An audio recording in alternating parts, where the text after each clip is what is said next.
The boy marked by thunder. In 356 BC, on a hot summer night, lightning tore across the sky over Pella, the capital of Macedonia. When Olympias, wife of King Philip II, gave birth to their son, a bolt of lightning reportedly struck the temple of Artemis in Ephesus, hundreds of miles away. Historians and dreamers alike later took it as an omen. A child born with heavenly fire would change the world. He was named Alexander, which means protector of mankind. From his earliest years, Alexander was unusual. He rarely cried, but his eyes seemed to penetrate others. The palace priests said the boy had the forehead of a conqueror and stood unbowed before the gods. Olympias whispered stories of Achilles, the legendary hero of the Iliad, into her son's ear. To her, Alexander was part of a divine bloodline, the product of Zeus in dragon form and a dream of fire. She burned incense, whispered prayers to the Orphic gods, and taught her son, "Your blood is the blood of a warrior and of a god."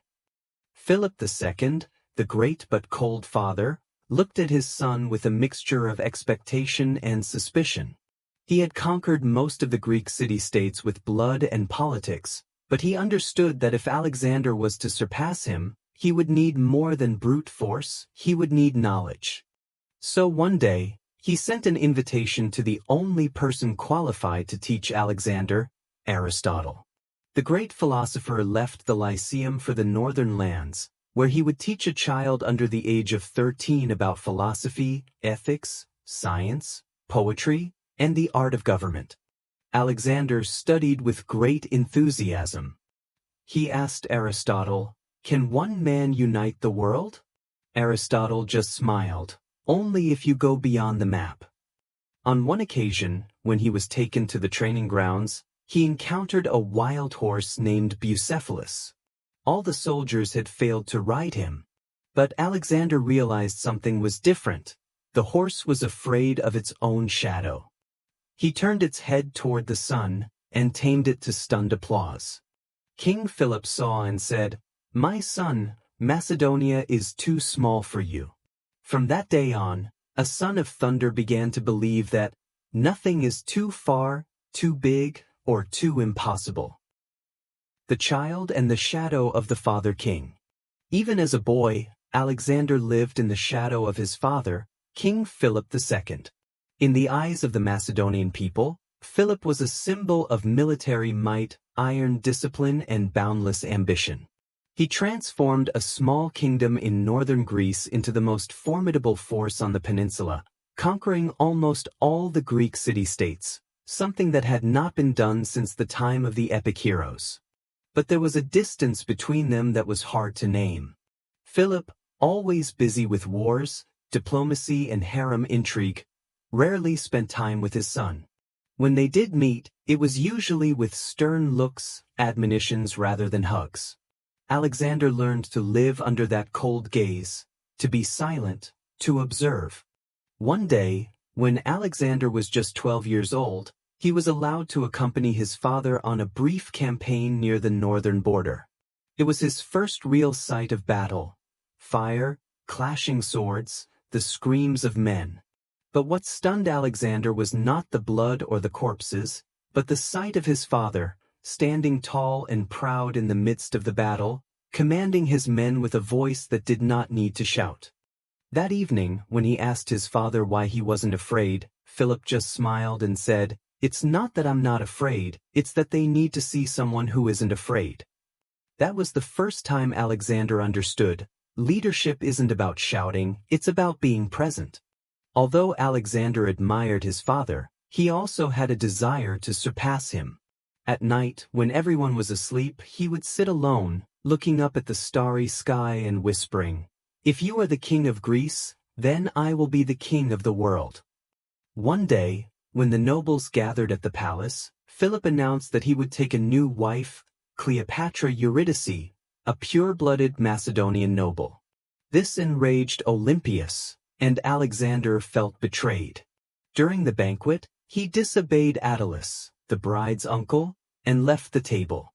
The relationship between father and son was severely damaged. After that incident, Alexander and his mother retreated to their homeland in Epirus. But only a short time later, Philip sent someone to welcome him back, not with an apology, but with a look. He understood, even if he did not say it, Philip still needed him. Even if love may not exist, continuity is undeniable.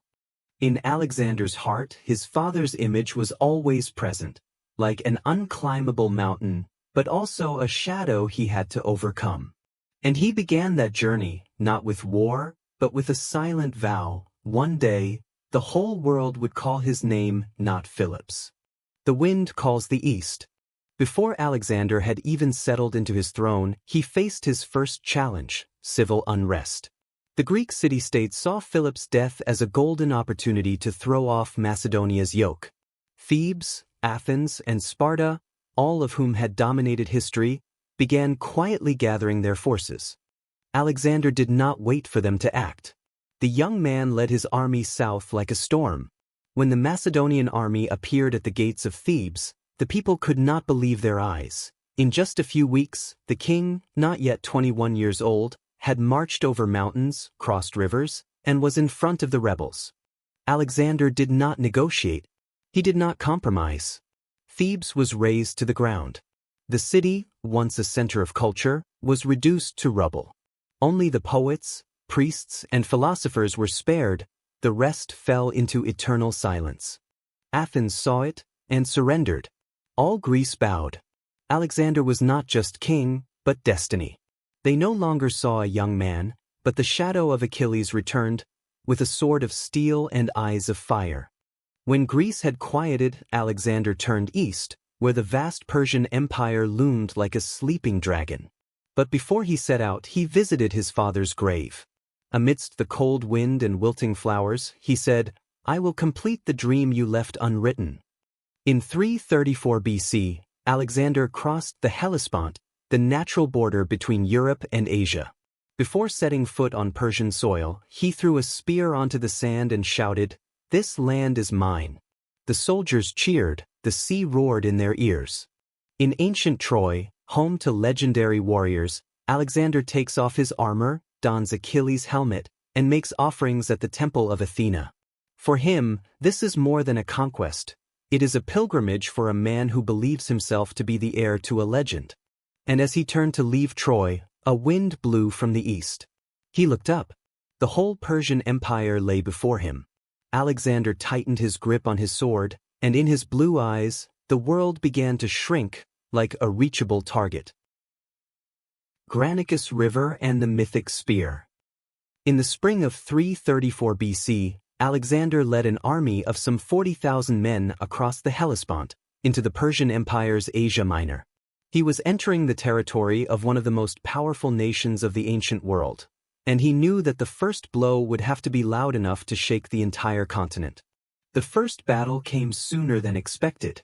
At the Granicus River, a large Persian army, led by local satraps, waited.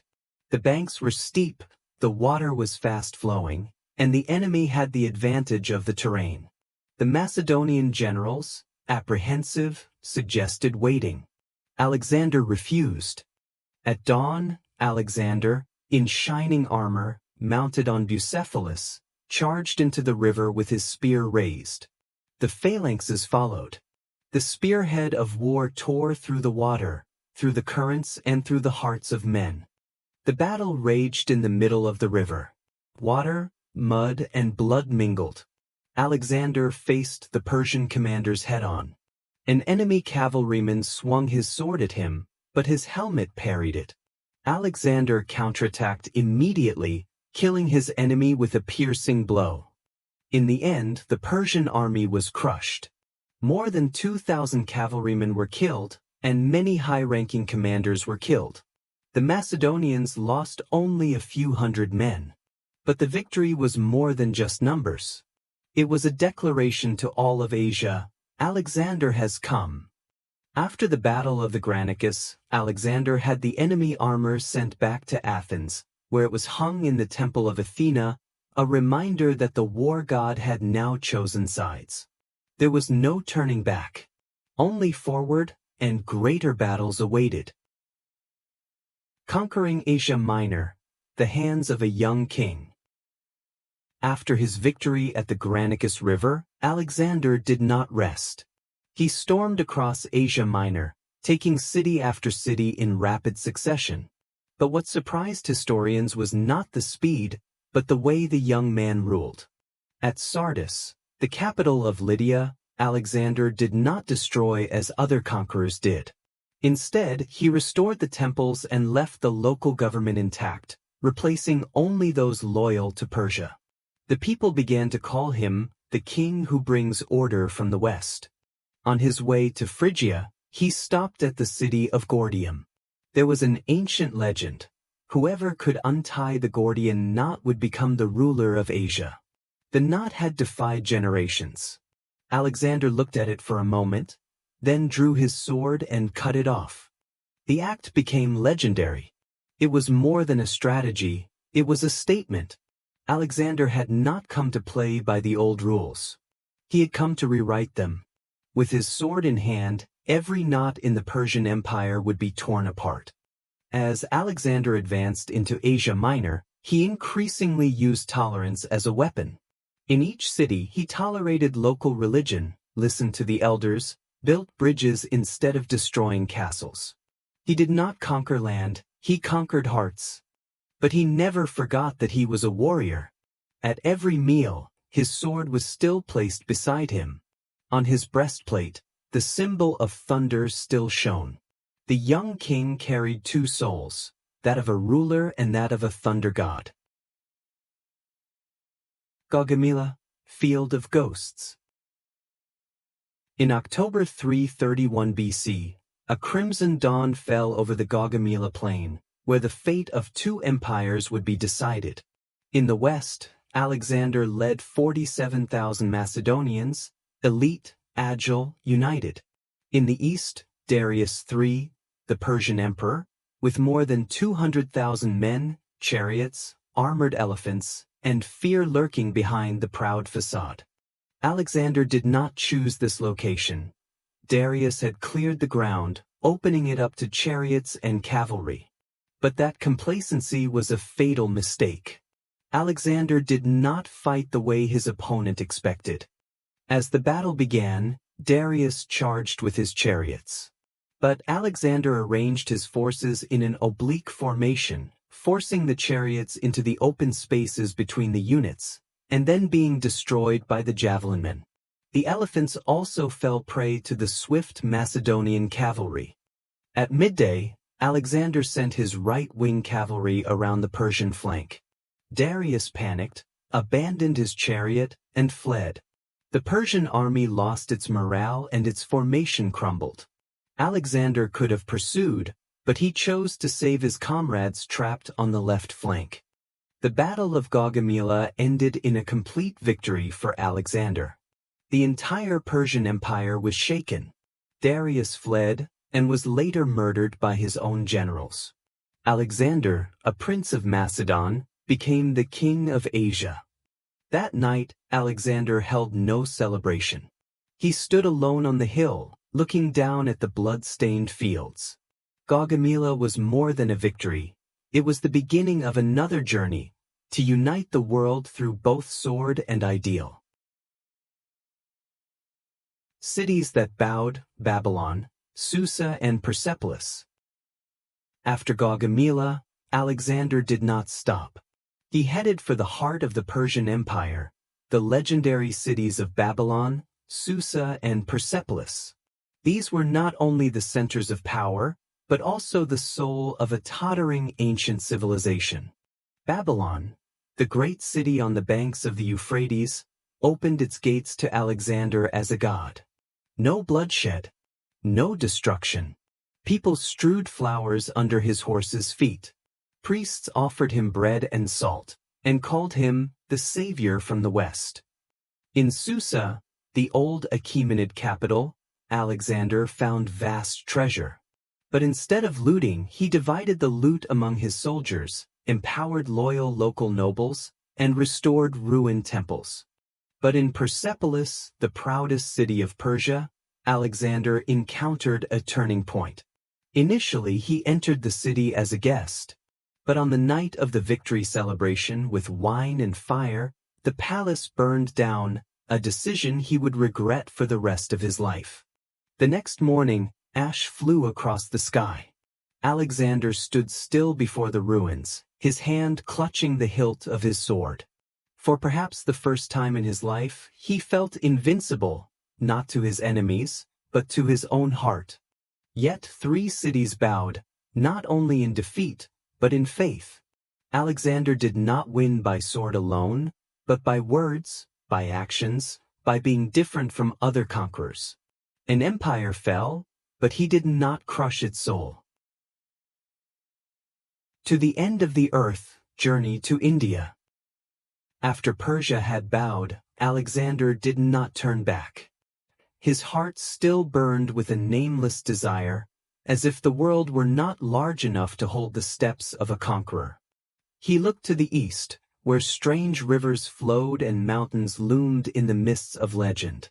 Was this India, the border of the world, or just the beginning?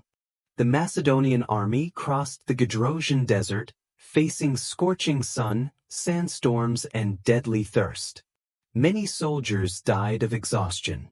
But Alexander remained at the forefront, refusing to drink water until his men had been given a share. Loyalty was forged in scorching sand and dry bones. Reaching the Hydaspes River, they confronted King Porus, who refused to yield. The Indians brought war elephants, something unheard of in the West. The battle was fought in the rain, muddy, chaotic, and bloody. But Porus was defeated, not because he was weak, but because Alexander was stronger. When Porus was captured, Alexander did not kill him. He asked, "How would you like to be treated?" Porus replied, "As a king." Alexander smiled and returned the power to him. Once again, Alexander conquered with respect. But the further they advanced into India, the more weary their troops became. They began to miss their homeland, their families, and feared that they would never set foot on the soil of Macedon again. At the Hyphasis River, they refused to advance. Alexander remained silent for a long time, then agreed to turn back. Returning on the Indus River boats, Alexander was not sad, just calm. He had not reached the end of the world, but he had gone further than anyone else. In his heart, the journey had never been about finding an end point. It was about understanding people. Reign in the Castle of Babylon. Babylon, 323 BC. Alexander's final days began not with the sound of swords or hooves, but with rain. Soft, long rain, like whispers from a world that no general could conquer. Alexander was no longer a young man, riding through deserts or climbing mountains in thunder. He was a king, living in marble halls, with thousands of people calling his name, but few truly understanding the whispers within. Babylon was not victory, it was a pause. A brief rest before the next step, if the next step was possible. It was said that he often looked out of the castle window at night, as if waiting for something to fall. He no longer talked much, no longer drank to the point of intoxication, nor laughed as he had in Gaugamela. In Alexander's heart, the glorious battles gradually became hazy dreams. And loneliness was the thing that always woke him up every morning. Babylon, which had once welcomed him as a god, was now silent. His closest friends, Hephaestion, were dead. The rest either drifted away or turned into bowed politicians. Around him, there was gold, music, spices, but no one held his hand and said, "I know what you are thinking." Then one day, Alexander fell ill after a feast.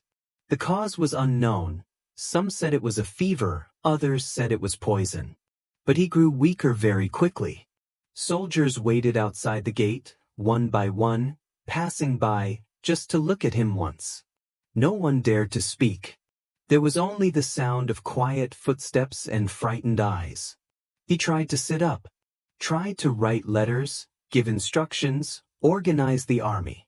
But his hands shook, his eyes blurred. The words seemed to slip from his mind. Alexander, who had ridden an elephant across the Hydaspes, could no longer hold a spoonful of soup in his hand. On the last day, the rain fell harder. On the roof of the Asagila temple, people burned incense and prayed. But Alexander lay there, not speaking.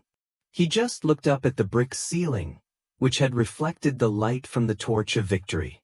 His eyes were neither sad nor happy. They seemed to be listening to something far away. The king will die young, an oracle had told his mother, Olympias. But he had lived quickly, like a storm, sweeping across 3 continents, toppling a 1,000-year empire, then vanishing like the Babylonian rains themselves. That night, Alexander the Great breathed his last. There were no trumpets, no soldiers shouting, just rain, a final lullaby from the world for a man who had gone farther than anyone had ever gone before, and never returned. Heritage without map.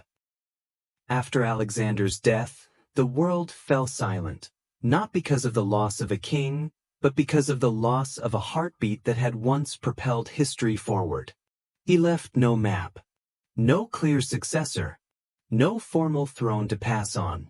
Just a world of disarray, stretching from the Aegean to the Indus, full of conflict, ambition, and unanswered questions. Alexander's closest generals, Ptolemy, Seleucus, Antigonus, began dividing up the empire. They redrawn the map with sword and blood. None of them became the next Alexander, because none of them ever understood that what made the young man legendary was not territory, but a desire to go beyond what the map could show. And the people, they spoke of Alexander as a legend. In Egypt, they worshipped him as the son of Ammonius. In Persia, some whispered that he was the one who mixed the blood of Macedon in their hearts. In India, poets told of a prince from the west who bowed before an Asian king out of respect. And in Macedon, where it all began, only an old mother remained, looking up at the sky and saying nothing. But Alexander's greatest legacy was not in the citadel or the coins bearing his face. It was in the change in the way people thought about themselves. For the first time, East and West were no longer 2 separate worlds. The Greeks learned Eastern philosophy. The Persians were taught Greek mathematics and tactics. New cities, Alexandria, sprang up everywhere, like seeds sown by the footsteps of a man who refused to stand still. In schools, astrologers, ancient manuscripts, people began to wonder, what is out there that has not been seen? And because Alexander asked that question, humanity began to move. More than 2,000 years later, his name is still remembered. Not for all that he conquered, but for all that he inspired. Thought, curiosity, courage, and solitude. Alexander is dead. But his question, what is at the end of the world? Lives on. So, even without a map, his legacy spreads far and wide, like a spark that once lit an era, and will burn forever in the hearts of dreamers, those who are not content with boundaries, and keep moving forward, even though they do not know where they will end up.